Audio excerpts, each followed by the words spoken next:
This is VSiN PrimeTime. Live from the Circus Sportsbook in downtown Las Vegas on VSiN, the sports betting network.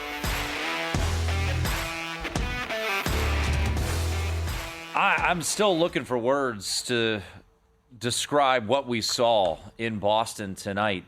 With 5 minutes and 47 seconds to go in the third quarter, the Boston Celtics led the New York Knicks 75-55. Ladies and gentlemen, final in overtime, 108-105. The New York Knicks come back and beat the Boston Celtics. That's Will Hill. I'm Tim Murray. Final hour of VSiN Primetime. After two periods in Toronto, the Maple Leafs up 4-1 over the Panthers. I'll say this, Will Hill. There are two fan bases that are tortured almost every single year. And I know, JVT, if you're out there, I get it. You're Clippers fans, but your Clippers are pretty tortured too. But you think about Knicks fans and Maple Leafs fans. They're as loud as any fan base is out there. And without fail, almost every postseason, they underdeliver.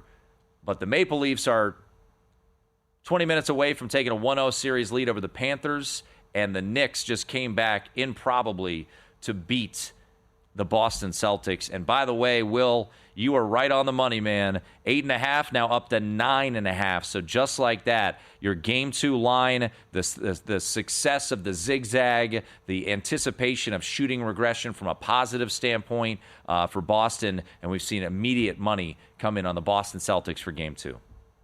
What do you think an updated series price is? All right. So what did it was like minus 800, I want to say. Was that? Yeah. I would say I think we're still like minus 400. Looking at DraftKings, Celtics minus 300, Knicks plus 245. Huh. That do anything for you? Oh, we just had a little movement. Celtics down to minus 280, Knicks still plus 245. They're not reposting. They didn't repost yet the series spread, correct series score, things like that. Oh, correct series score is up. Anything interest you? Celtics in 7 is now the short shot plus 270. I'll say still Celtics in 6. Celtics in 5 plus 270. Why is Celtics in 5 the short shot still? That doesn't look right to me. They got to win 4 in a row. A couple in New York. By the way, let me ask you this, and we'll talk more about the Cavaliers coming up at the bottom of the hour with Jonathan Peterlin. The Cavaliers were, what, a minus 475? Is that right? Somewhere in that ballpark? Depends where you shop. Yeah, DraftKings was a little short. They were like minus 425. Other places had like minus $6. So, yeah, in that range. So you get the Cavaliers, they lose Game 1 to the Pacers. They've got the injuries to deal with. And you've got the Celtics lose Game 1. Record 45 missed three-pointers here tonight. Celtics, Cavaliers at DraftKings to each come back and win their series is an even money 2-leg parlay. Yay or nay? Yes. I think that's still the conference final. It's as simple as Cavs shot the ball terribly from 3. The Celtics shot the ball terribly from 3. And the other two. What did the Knicks finish from behind the line? I know the Pacers shot it well. What were the Knicks behind the line? Knicks shot 17 of 37. So pretty good. OG Anunoby, by the way, 6 of 11. Jalen Brunson, 5 of 9. How about this, though? You think back to the end of the game. Jalen Brunson, get forgot, but he had a good look at a layup to end the game in regulation. Sure. And ultimately, the Knicks do it in overtime. This was, there's been a lot of eye-opening results in the postseason, and, I certainly thought the Knicks, I thought of the two respective series that we've seen so far in the East, and both stunning results. This one more stunning because the Pacers were the better team. They shot the ball better. I know they lost the lead, midway through the fourth quarter last night, but they were the right side, right? And I'm not saying the Knicks were not the right side. They came back and ultimately won the game. I just think of the two series, I think this is kind of captain obvious here. The thing that seems more sustainable would be the Pacers and the way that they played. But I'm looking at it right now, man. I don't know. I'm going to look around, but the Cavaliers and Celtics together to both come back, I kind of like that. Even money right now for the Cavaliers and Celtics. Is one game going to completely change your opinion on these two series? I think the Celtics are fine to win this series. The Cavaliers, I think the injuries will. That's what worries me, right? Darius Garland didn't play game one. Evan Mobley and DeAndre Hunter both get hurt. As mentioned, Kenny Atkinson told the media today there's, quote, real concern on the status of both Mobley and Hunter moving forward, or at least for game two. So that would concern me. That's probably why I haven't put this two-leg parlay into the account yet. Maybe JP, Jonathan Peterlin, can give us a little more insight. But, yeah, I agree with you, man. I still think the Eastern Conference Finals is Cleveland and Boston. I do too, but that health thing, that's a major caveat. If you're going to tell me these guys aren't going to play, or even a couple of them aren't going to play, or going to be limited and compromised, that opens the door where Indiana, where I didn't give them much of a real chance before, you get a couple injuries, that changes things. Quick update from Oklahoma City. Strong start here for Denver. 24-22 is the lead for the Denver Nuggets. Live line 7.5. So if you were waiting to get in on the Thunder, you were certainly off of where the game closed at around 10.5. So some movement towards the Denver Nuggets with a strong start here. As we keep eyes on this, we'll certainly give you our opinion as the game goes on. Third period underway north of the border, and once again, the Maple Leafs lead that one 4-1, and your live total is 6.5, juiced heavily to the over at -$2, and that would certainly indicate, you would think, because of the empty net possibility there. But I always get concerned, I would say, with this from an empty net standpoint. If it's a one-goal game, Scott Seidenberg, easy for me to say, Will, were on the air together last week, and it was a one-goal lead for, I think it was the Avalanche, and we both went in-game on the puck line. Here, I'm not so confident because at 4-1 in game one, are you pulling your goalie? I guess maybe, but I don't know. I guess I would feel a little less confident going puck line here, as the Florida Panthers have just cut the deficit down to 2. They get on the board 4-2.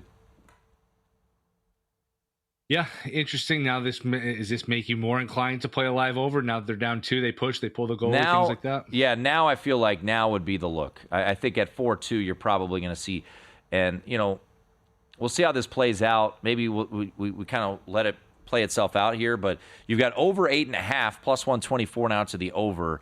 The puck line, I think, comes a little bit more intriguing for me with Toronto, depending on what the price is, because at 4-2 now it feels a little bit more likely, right, that the Panthers at some point will pull Sergei Bobrovsky in net. Yeah, certainly makes sense. As the Mets here, one of my plays for baseball tonight, trail 1-0 in the bottom of the second. Dodgers beat the Marlins 7-4. Yankees and Padres, last we talked about that game, that was in a rain delay. They actually came back pretty quickly. I don't know if you have eyes in on any of these baseball games. Again, our heads are spinning trying to keep up with all of this stuff, but that is Yankees 3-0 here in the 8th, as they've been able to resume play, and they were able to resume pretty quickly. Seattle and Arizona scoreless, that one just underway.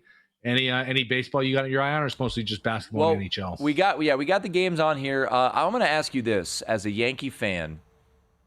Devin Williams right now in the game, and they just showed the graphic of how good the Yankees bullpen has been outside of Williams.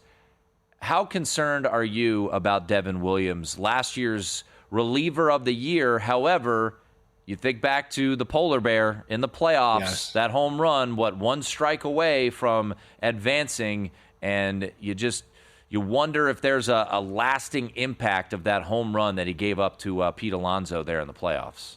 Yeah, closers are like kickers, and we've seen closers and kickers both blow big saves, blow big games, miss big kicks, and their careers never be the same. Mark Wohlers, Donnie Moore, in football, Mike Vanderjagt, Blair Walsh. I mean, it's a long list. So it was something that concerned me when they acquired him. That being said, as long as his arm's okay, and as long as he's not tipping pitches, which I know was a major factor last year, it's pretty documented that he had a tell when he was throwing his changeup when he wasn't. As long as they can fix that and his arm's okay, his stuff is too good to keep getting hit like this. I mean, the fastball combined with the changeup, as he just throws a nasty changeup that looks like it basically just stopped in midair and dives, gets a strikeout there. As long as his arm's okay, as long as he's not tipping pitches, I think he'll bounce back. Does it make sense to put him in the closer role when you have Weaver and you got Cruz, you got these other guys? Maybe he just settles into a nice 7th, 8th inning role. But I ultimately, I understand the reasons for concern. I had him too. I ultimately think he's too talented to not figure it out. 4-2 right now, the score on the ice as the Maple Leafs given up a goal just a little while ago. The puck line is -2.5. Juice varies, -125 at DraftKings. I might put a little dabble here, -2.5, -105 I can get right now. So I'll put in a little Maple Leafs puck line play here. And I'm sure as soon as I put this in, the Panthers will probably score a goal. So to a little Leafs puck line and hope we get an empty netter here to make it a 5-2 game. So the second period under came home, and maybe we'll see a late goal here from the Toronto Maple Leafs to salt this bad boy away. But 4-2 the score there in Toronto. Maple Leafs have a 4-2 lead in Game 1 of that playoff series. 27-26, end of the first quarter. So Oklahoma City does lead after one quarter, but the first quarter cover goes to the Denver Nuggets. They were catching 3.5 in that first quarter, and I think maybe some out there anticipated a sluggish start. 1-point game. Oklahoma City does have the lead after one quarter over the Denver Nuggets. Hey, just a reminder, folks, if you want to know where the real action is coming in, both at DraftKings and Circa, we've got our exclusive betting splits over at VSiN.com as the Florida Panthers just scored a goal.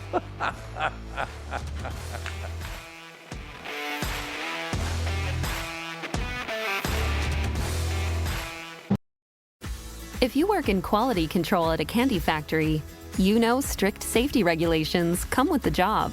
It's why you partner with Grainger. Grainger helps you find the high quality and compliant products your business needs to inspect, detect, and help correct issues. And the sweetest part is, everyone gets a product that's as safe to eat as it is delicious. Call 1-800-GRAINGER, click Grainger.com, or just stop by. Grainger, for the ones who get it done.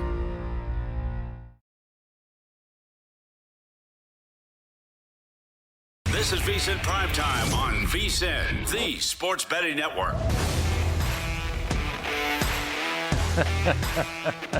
At least I predicted it. I spoke it into existence as I put in that bet. Let's put in the Maple Leafs. Maybe we get an empty netter. Well, lo and behold, the Florida Panthers had other ideas as they cut the deficit down to 1. Could we see two epic? I don't know if a 4-1 blown lead would be of the same level of proportions as a blown lead. I think it would. I mean, man, and especially for this fan base who is this starved for anything. You think back to Game 7 when it looked like they might squander that against Ottawa. They were able to get it, and I think that was the game, actually, and thinking back, that was the game that both me and Scott Seidenberg ultimately went in on from an in-game standpoint on the puck line. But right now, the Maple Leafs on a power play. 4-3. The Panthers have cut the deficit down to 2 here with 2 goals in this third period. That's Will Hill. Cut it to 1, right? Yeah. 4-3. Cut it to 1. Oh, I'm sorry. Yes, 4-3. Cut it to 1. I apologize. Yes. Once again, math and losing bets getting to my brain here tonight. As once again, not to overstate it, but I don't think it can be overstated. What we just saw go down at TD Garden, and I think ultimately you and I are of the same mindset that the Celtics, I think, win this series, but certainly my -2.5 games bet does not look great. How about this from Evan Abrams? The Knicks trailed by 20 in Game 1 and came back to win. This is the biggest Game 1 comeback since 2016, and dating back to 2012, teams up by 20-plus points in Game 1 were 99-1. And the Celtics squander a 20-point lead with 5:47 to go, Will Hill, and lose in overtime to the New York Knicks. By the way, before you react, the Oklahoma City Thunder on a 7-0 run to start the second quarter. Nikola Jokic on the bench right now for his normal rest spot. And the Thunder jump out to a very quick run here, and they now lead 34-28 26. Live line back out to 13.5. So above where we closed at 10.5.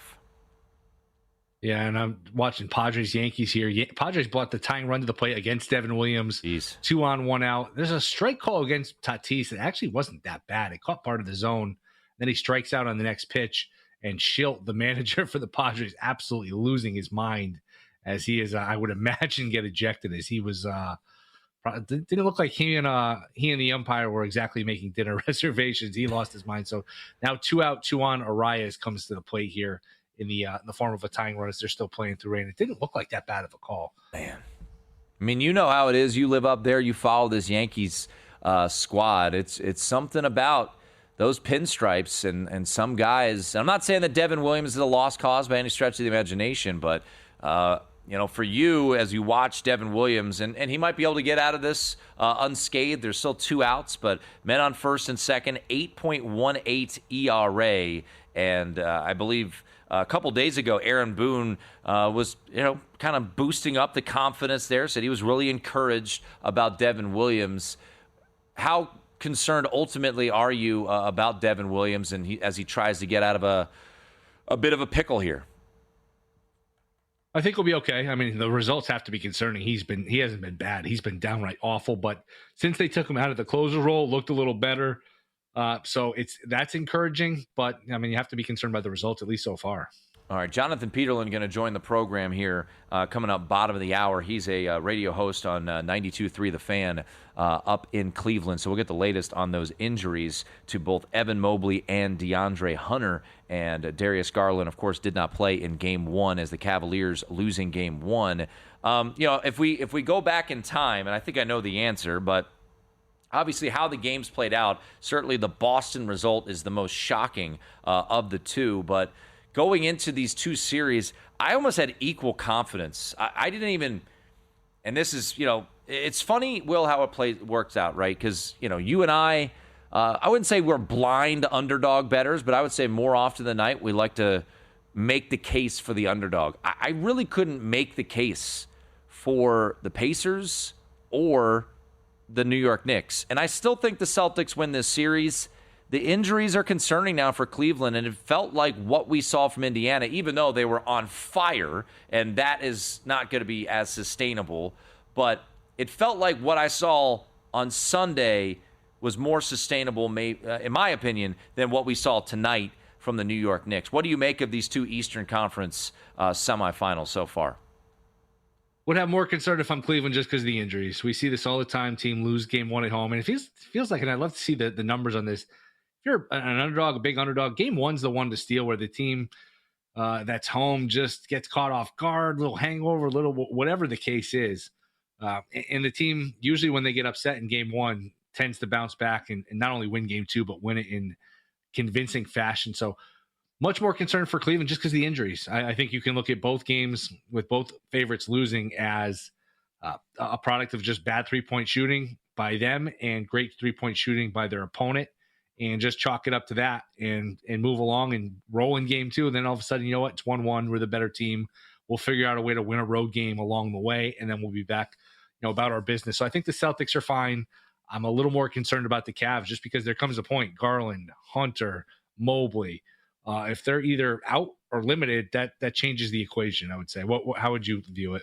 Yeah, I think, and I mentioned this, right? I have it up right now. A little money, by the way, has come in on the adjusted series price on the Boston Celtics. It's back up to minus 290. So I still think both these favorites win their respective series. But I'll say this, Will, as you pointed out, and we saw immediately money come in on the Celtics for Game 2, 8.5 up to 9.5 now. I think there might be some 10s out there, but the injuries for Cleveland are definitely a concern here. And, Evan Mobley with the ankle, DeAndre Hunter with the, dislocated thumb. So I need to hear and see that things are cleaned up there. And of the two, and I think I know your answer, of the two, and once again, the zigzag in the first round, depending on what closing number you had, either 23-11-1 or 23-12 in that first round. Will teams that lose game one or lose a game follow up, win, and cover the next game? So, of those two games, I think I know the answer. But would you rather be on the Celtics minus now 9.5 or Cavaliers minus 9? Celtics. I mean, I originally liked the Cavs for the same reason, but the injuries are enough to at least keep me off. And I'm not looking to bet the Pacers. And to me, this is a stay away unless you've got some sort of information on the injuries. And even if these guys play, it's still a concern. It's not an either or thing where they're either in or they're out. I mean, that is an either or thing, but buddy, you can play and not be 100%. And that's, that would be a concern. I'm not sure who that pass was to. That looked like Caruso trying to hit one of the cheerleaders who looked open, but she doesn't play on the team. I'm looking up at the Padres, and it looks like Devin Williams has been yanked, and Manny Machado just came in, and I don't know if it was a double, but it looks like he just drove in 2 runs, so it is now 3-2 at Yankee Stadium. Yankees still a pretty significant favorite here, but wow. The Padres, who are, I believe, winners of 5 straight, swept the Pirates. Oh, boy. Took 2 straight against the Giants, and we got ourselves a tie ball game, do we? Yes, we do. No, we don't. No. We do not. We have a Padres 4-3 lead. Padres lead. Wow. Padres now down 3-0. I don't know what the price was, but they have now flipped to a minus 245 favorite as the Yankees have squandered this lead. It is now 4-3 in the top of the 8th inning at Yankee Stadium. And, you live in that area, man. Devin Williams' ERA is now north of 10. Ooh, buddy. Not good. Ooh, buddy. Not good. Man. And Weaver didn't do him any favors. I mean, you're supposed to, Yeah. part of your job as a reliever, you come in and strand inherited runners to let all 3 score and let your guy score too. Weaver has not helped him out here. So the Yankee bullpen outside of Williams, as you mentioned, has been really good.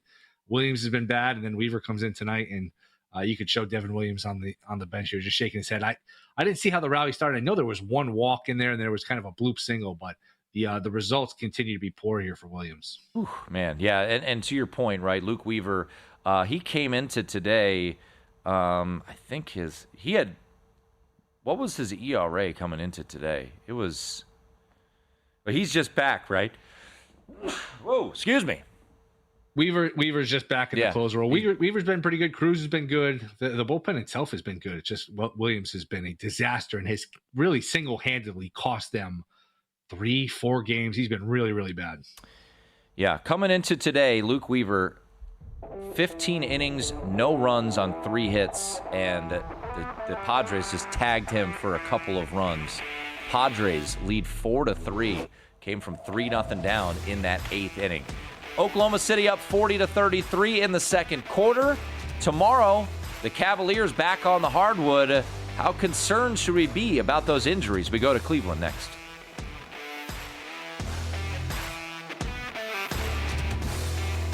This is VSiN PrimeTime on VSiN, the Sports Betting Network. What a night it has been. Unexpected. Expect the unexpected. That's why sports are so great, Will Hill.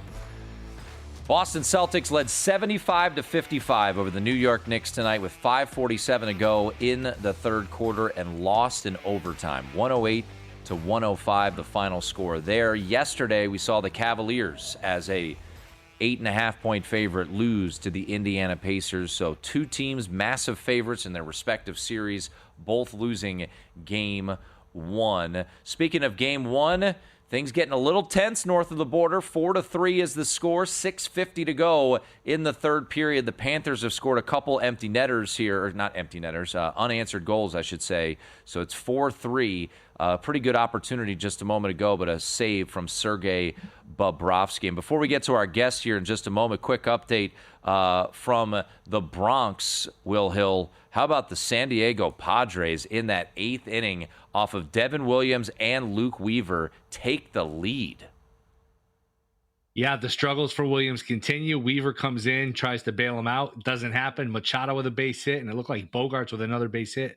the next pitch, and all of a sudden you blink and it's 4-3. And it's interesting. It looked like the Yankees were trying to squeeze the game in because it was pouring. They could have, postponed, delayed, whatever. They've been playing in a ton of rain. It must be a miserable experience sitting through that. And that may have backfired here as the Padres lead 4-3. By the way, the Celtics series price, the adjusted series price after losing tonight, was at minus 280 just a little while ago. It has been bet back up to minus 300. All right, let's head to our progressive guest line. Bring in Jonathan Peterlin, my buddy, up in 92.3 The Fan in Cleveland. He does the afternoon drive program there in the land. And today we heard from Coach Atkinson and said he is, quote, has real concern regarding Evan Mobley and DeAndre Hunter. Darius Garland didn't play. So where are we on the injury front, JP? And are you of the similar mindset as Mr. Atkinson to have real concern about Mobley and Hunter? Okay, we can get to that in a second. I got sidetracked. Is your producer's name Will Hill? Will Hill is my co-host. Will the Thrill that's Hill. A co-host. Will, I'm sorry. I'm so sorry. I didn't know. Will Hill. So I need to know, though. Is that so my parents almost named me Peter. So that would have been Peter Peterlin.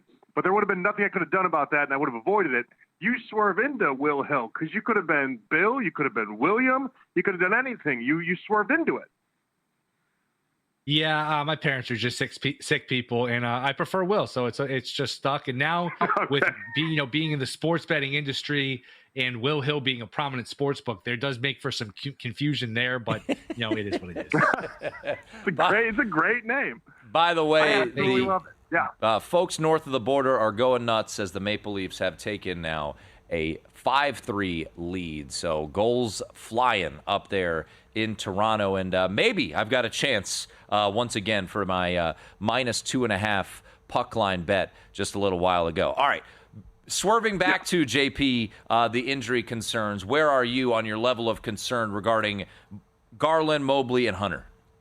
All right, individually maybe it's a different thing. For the series, I'm like a 4 in total. I think here's my theory on what the Cavs are trying to do with Garland in particular. Now, they've already said that Garland's going to feel this for the rest of the postseason. So if they go to the NBA Finals, if they go to the Eastern Conference Finals, this will still impact Darius Garland, which matters because Garland's game is so much about being quicker than everybody else. I don't think people understand just how fast Darius Garland is and how good he is at getting to the basket. And really a lot of that just comes down to how quick he is. And so if he is, let's say, like Atkinson yesterday said, 60%, 65%, somewhere in that area, it's going to be impacted. There's no question about it. It's going to be impacted. But when it comes to Mobley, the Cavs are very secretive. And one thing I will say about the Cavs is that they give guys time in the regular season to figure this stuff out. And so if Mobley's a little bit more banged up, he wouldn't play this game if it was a regular season game. That he wouldn't do. Even with DeAndre Hunter, it seems like what happened with Hunter, they would have just sat him. And so this is going to be a little bit of uncharted territory. Something you didn't mention that I think you need to keep an eye on from the injury front, though, Donovan Mitchell. So Donovan did not show up on the injury report at all.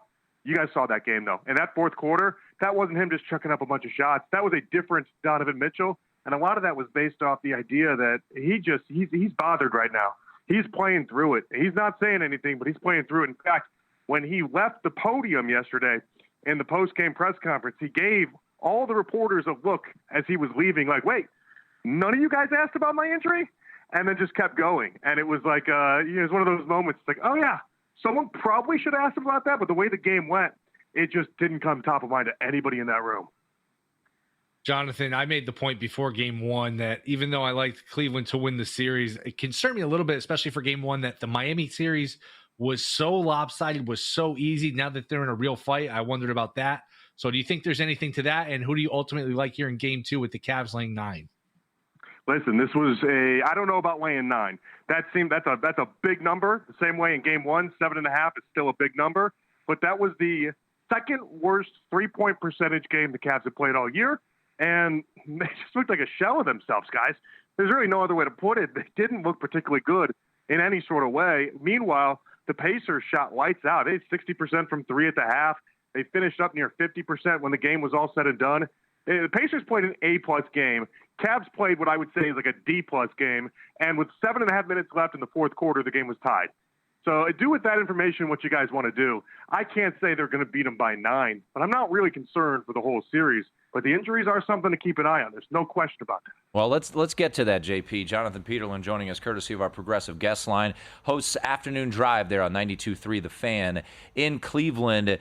I just put it together when we saw the series prices reemerge after the Celtics collapsed tonight. Their series price, as I mentioned, has climbed back up to minus 300. Cleveland is at minus 210. You mentioned it, but let's dive more into it. Are you concerned about the Cavaliers losing 3 more games and being eliminated by the Pacers? I'm not concerned. I'm really not. I just don't think the Pacers are going to play that A-plus game enough times for it to matter. Now, again, I don't think the Cavs want to play Darius at all. I think Darius will be a break glass in case of emergency. Do they have to break glass after game 1? There's an argument out there that suggests that they would because you don't want to go down 2-0. I think they were waiting on Darius. I think Darius could have played yesterday if they thought it was that important. I just don't think they were prepared for the Pacers to hit him in the jaw the way that they did. And so I've not given up any hope as far as for this series. Pacers were impressive. They were. There's not a thing Indiana does better than this Cavs team. The only thing that comes in play is just how injured everybody is. But like I said, I think Mobley will be fine. I think DeAndre Hunter will be fine. You keep an eye on Donovan, though, and then we'll see what point they use Darius. But no part of me has lost faith that the Cavs are going to win this series, 6 games, 7 games, whatever it ends up being. Jonathan, if there's a worst-case scenario here with these injuries, I know the Cavs are a deep team. Ty Jerome, obviously, a lot of usage in Game 1, probably too much. Yeah, I was going to say too much. Is there a sleeper for who? Yeah, there was. Is there a sleeper for who gets the minutes, the points? Is there somebody that's off the radar that could have a big game in Game 2 or going forward? What's fun? Ty Jerome, it was like a Kobe Bryant, end of season game. Like last year, it was wild how often he just felt the need to take over, which we've seen him do. By the way, we saw him in one of the Miami games score near 30. Like he can't do that. He just when I talk about Garland's speed, look at Ty Jerome and how he just moves like he's stuck in molasses, especially compared to Darius Garland. It's never more noticeable in moments like that. Is there anybody else that could pop up? For sure. They need guys like whether it's Strus, whether it's Merrill, whether it's Dean Wade. They need guys like that to be as good as they have been in certain spots throughout the regular season to uplift everyone. Max Strus is definitely someone I would highlight because in the first series against Miami, he was on fire. He was incredible. And, it just nothing clicked in Game 1. And they need guys like that to be much, much better if they want to pick up the slack. But this team goes deep. They have a big-time bench, and so there's a lot of guys that they can go and rely on to pick up the slack. Jonathan Peterlin hanging with us, 92.3 The Fan in Cleveland. He hosts Afternoon Drives there weekdays. All right, I'll let you run. I probably aren't giving you enough time, but what has been the reaction in town since Shedeur got drafted?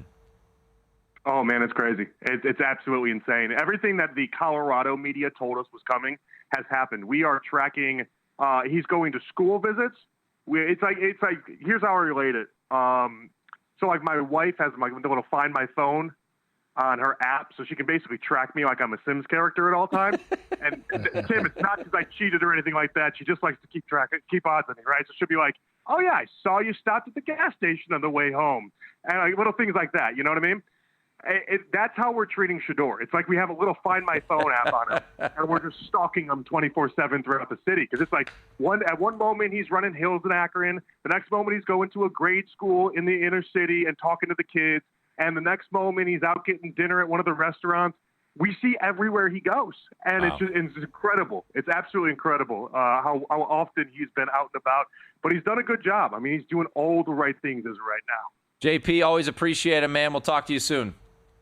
Appreciate you guys. Have a good night. There he is, Jonathan Peterlin. Thanks, Jonathan. Once again, check out his program, Afternoon Drive, there in Cleveland. That's Will Hill. I'm Tim Murray. Hopefully we get an empty netter here at some point in Toronto. Maple Leafs up 5-3. Oklahoma City leading by 11 in the closing minute of the second quarter. It's VSiN Primetime.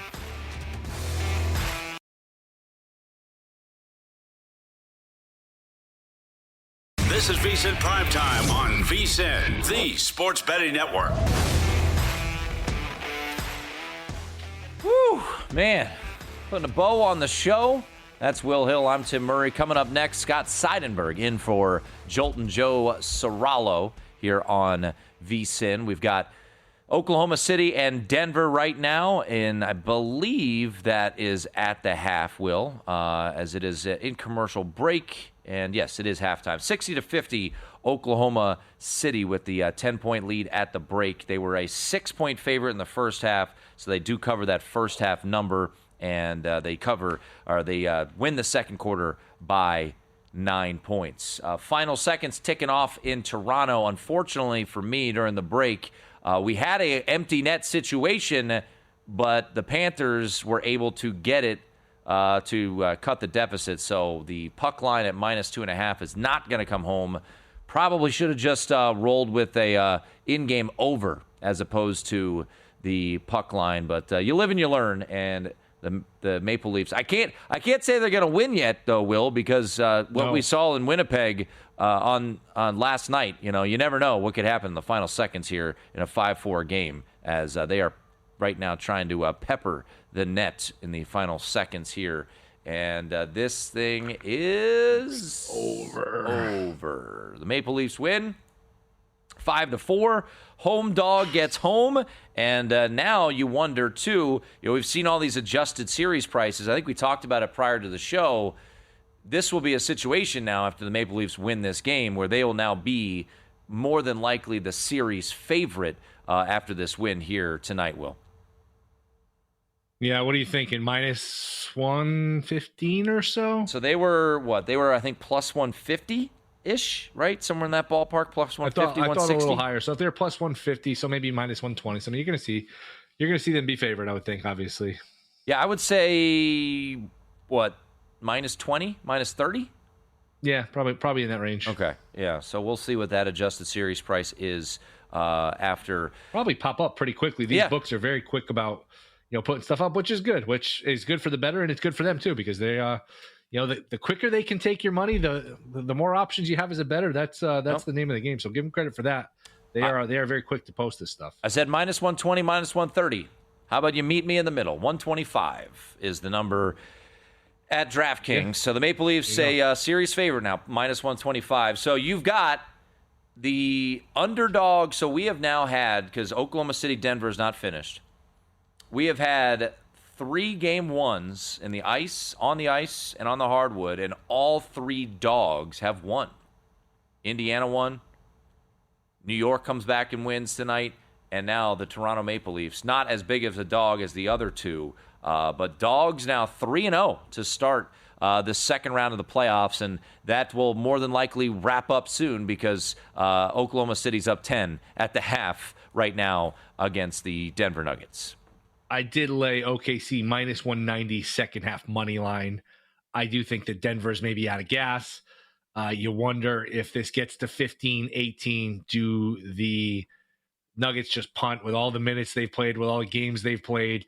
If this is extended by OKC, I could see Denver punting, and Denver's just got to be fatigued here. They've got to be gassed, and the whole angle of fatigue really was, that's going to present itself more in the second half than anything. So I'm okay laying the price here. I would like the -3.5 too, but I'm okay laying the -190 here in the second half. All right, so a parting gift there from Will Hill, a second half money line. I don't disagree at all on that one, and yeah, I'm debating, do I lay the 2.5 second half, or do I just do the money line like you? But I certainly would agree with that. Looking ahead to tomorrow, once again, we'll give you some final thoughts on the Knicks and Celtics, as we've seen money come in already on the Celtics for Game 2 after blowing a enormous lead here tonight, 20-point lead with 5 and change to go.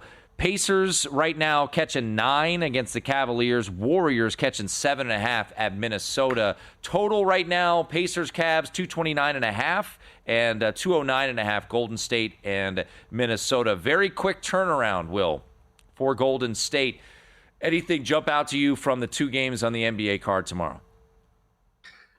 Getting to the point where it's tempting to take the 7.5 with the Warriors, but again, we've seen Kerr punt Game 5 against the Rockets.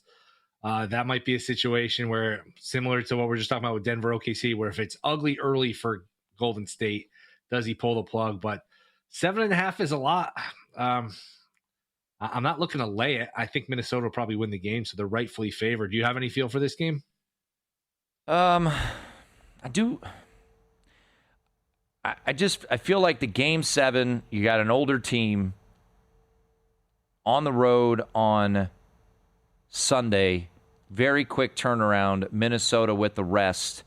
It does feel like, do you wait until you're in-game, Will? And we'll be on the air tomorrow for this, so we certainly could attack this angle.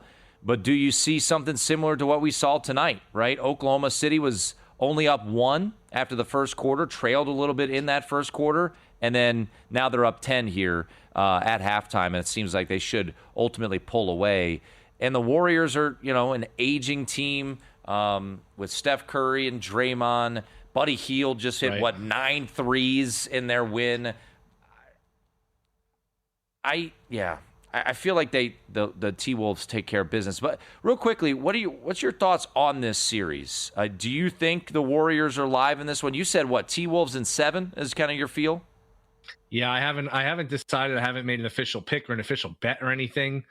Of all the numbers, though, and again, it's a little bit of a cop-out to just say I'm going to take the home team in 7 because that means you don't really have any conviction that you're saying these teams are close enough where the 7th game at home will be the tiebreaker. And look, we've seen Golden State in this Curry era win plenty of back-breaking road games, a lot of them in Houston too, with Curry. But right now, I would say Minnesota in 7. I wouldn't mind taking Golden State plus a game and a half. I do understand that Minnesota has some clear advantages in terms of their size, their athleticism, their rest. The Warriors struggled guarding point of attack with guys like Van Vliet and some of the guys in the Rockets.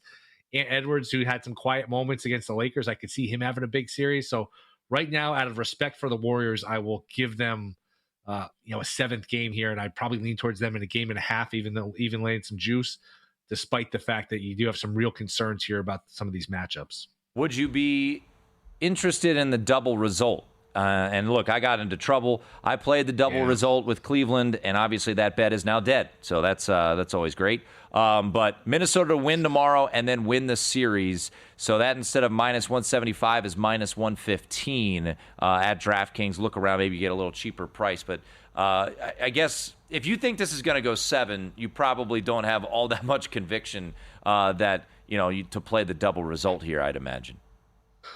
I'm a little shy about playing these double results after what we've seen in the Eastern Conference with the Celtics and the Cavs. Man, if you laid that price today, look, I laid $1.85 on Cleveland, so that was a pretty ugly price to pay there. So by the way, I just saw this tweet from Todd Furman.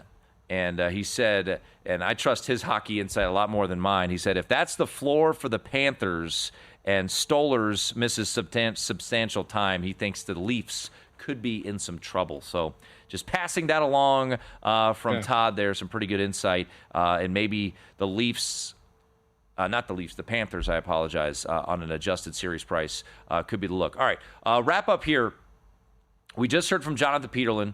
And I put this together, and I was contemplating pulling the trigger. You could get it at DraftKings. I'm waiting for the prices to pop here in town. Celtics, Cavaliers, both to come back and win their series is now up to minus 104. Interested at all? Yes. And we didn't get, Jonathan, our last spot here was, we kind of non-committal about the injuries. If the injuries are okay, I'm okay with the Cavs.